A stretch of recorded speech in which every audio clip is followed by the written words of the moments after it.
Bharatiya Janata party వర్షాకాలం పంట ఎండాకాలం పంట తేడా వేయకుండా అది రైతుందా ఇంకోటైతే తెలియదు ఈ రైతాంగాన్ని కాపాడుకునే కర్తవ్యం భారతీయ జనతా పార్టీగా మా బాధ్యత ఉన్నట్టుగా మేము భావిస్తూ ఉన్నాం. మేము కూడా కేంద్ర మంత్రి గారితో మాట్లాడినాం, మళ్ళీ మాట్లాడతాం. రేపు మేము ఢిల్లీకి పోతున్నాం, కేంద్ర మంత్రి గారితో మాట్లాడతాం.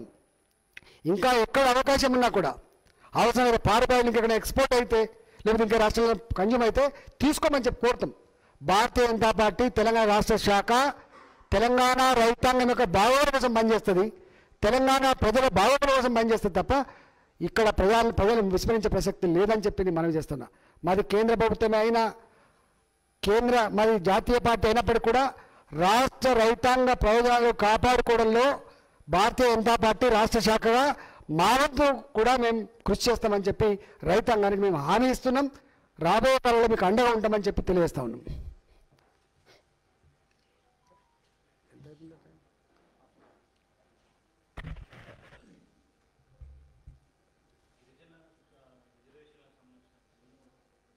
చెప్పింది కదా ఇంత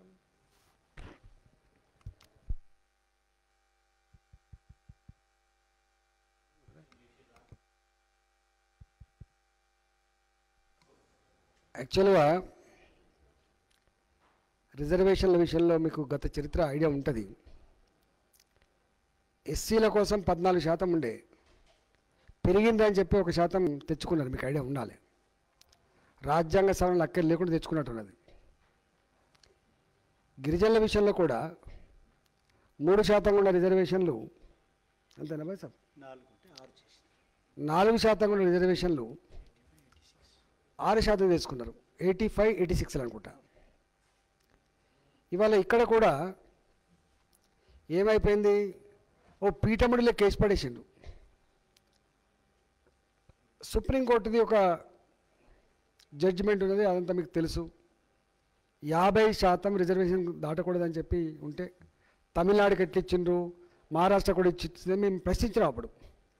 సరే ఏది ఏమైనప్పటికీ కూడా ఇక్కడ ఇష్యూ ఏంటంటే ఎస్సీల కోసం పెంచుకునే రిజర్వేషన్లు కానీ ఎస్టీల కోసం పెంచుకునే రిజర్వేషన్లు కానీ ఏ సవరణలు అక్కర్ లేకుండా జనాభా ప్రాతిపదిక పైన ఇచ్చుకునేటువంటి వెసులుబాటు ఉన్నది. గతంలో ఈ రాష్ట్రంలో ఉంది కాబట్టి దాన్ని అమలు చేయమని చెప్పి కోరుతున్నాం. కేంద్ర ప్రభుత్వానికి ఇక్కడ రాష్ట్ర ప్రభుత్వమైన సమాచారం కోరితే ఆ సమాచారం ఇచ్చే బాధ్యత రాష్ట్ర ప్రభుత్వం మీద ఉంది. రాష్ట్ర ప్రభుత్వం తన తన తన అవసరాలు ఉన్న పనుల విషయంలో ఎట్లయితే కేంద్రంలో పరిశీలి చేసుకొని ఆగమేఘల మీద పర్మిషన్ తెచ్చుకుంటున్నారో పని చేసుకుంటున్నారో, నోరు లేని గిరిజనుల విషయంలో కూడా ప్రభుత్వం ఎందుకు పట్టించుకోవట్లేదు? ఇది ముఖ్యమంత్రి గారు సమాధానం చెప్పాలి. మీ పని అయితే ఆగమేఘాల మీద ఇట్లా పోగానే అట్లా ఓ మనిషిని పెడతావు, ఎవరి దగ్గర పోవన్నావు, ఎట్లా మేనేజ్ చేయను అవన్నీ చేసుకుంటావు. మరి దీని విషయం ఎందుకు చేయకపోతలేవు? వాళ్ళు అంటున్నారు సమాచారం మాకు రాలేదని. పంపించిన మాట వాస్తవం, పంపించిన దాంట్లో వాళ్ళు ఏం కొరీస్ చేసిండ్రు, ఆ కొరీస్కి వీళ్ళు సమాధానం చెప్పినా లేదా నాకు వాళ్ళకి తెలవాలి. కానీ ఇదంతా ఎట్లుందంటే ఇవన్నీ ప్రజల కళ్ళల్లో మట్టి కొట్టి ప్రజలు గొర్రెలు అనుకొని ఏది చెప్తున్నా నమ్ముతారు అనుకొని ఇతరుల మీద నెట్టే ప్రయత్నంలో భాగమే ఈ గిరిజనుల రిజర్వేషన్ ఇష్యూ. ఇవాళ రైతుల ప్యాడీ ఇష్యూ, రేపు ఎస్సీల రిజర్వేషన్ ఇష్యూ కూడా గట్టిగా ఉంటుంది. మీకు ఐడియా ఉండాలి, నేను గతంలో కూడా చెప్పిన నార్త్ ఈస్టర్న్ స్టేట్స్లో ఇక్కడ సుప్రీంకోర్టు 50% అని ఎంత చెప్పినప్పుడు కూడా నార్త్ ఈస్టర్న్ స్టేట్స్ ఒక రాష్ట్రం అనుకుంటాను ఏదో 100% ఎస్టీ రిజర్వేషన్స్ ఉంటాయి, ఓన్లీ గిరిజన జనాభాని 100%. కొన్ని రాష్ట్రాలు 80% ఉన్నాయి. ఒకవేళ ఈ దేశంలో సుప్రీంకోర్టు జడ్జిమెంటే కీలకమైతే అదే బేస్ అయితే ఈ దేశంలో ఆ రాష్ట్రాల్లో ఎట్లా 100% అయింది చెప్పండి? అంటే రాజ్యాంగమే వెసులుబాటు ఏం కల్పించింది? ఎస్టీలు ఎంత ఉన్నా వాళ్ళ జనాభా ప్రతిపై రిజర్వేషన్లు ఇవ్వాలని చెప్పినట్టు కదా. చెప్పబడికనే కదా 100% రిజర్వేషన్ వచ్చినాయి. అక్కడ చెప్పబడికనే కదా ఇలా 80% రిజర్వేషన్ వచ్చినాయి. నాకు తెలిసి ఎస్సీ జనాభా విషయంలో కూడా పంజాబ్ అనుకుంటా, నాకు తెలిసి 29% అనుకుంటా. మొత్తం దేశంలో అత్యధికంగా ఎస్సీ రిజర్వేషన్లు కలిగిన రాష్ట్రం కూడా పంజాబ్ రాష్ట్రం. ఎందుకు వచ్చింది? అక్కడ జనాభా ఉంది కాబట్టి. బీసీలకు ఆ వెసులుబాటు లేదు, ఇంకొక కులానికి ఆ వెసులుబాటు లేదు.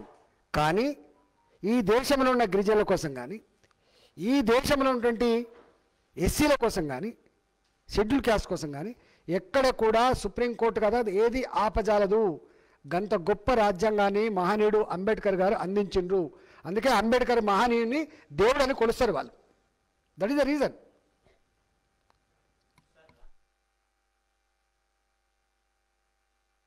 చేస్తాం, పక్కా చేస్తాం.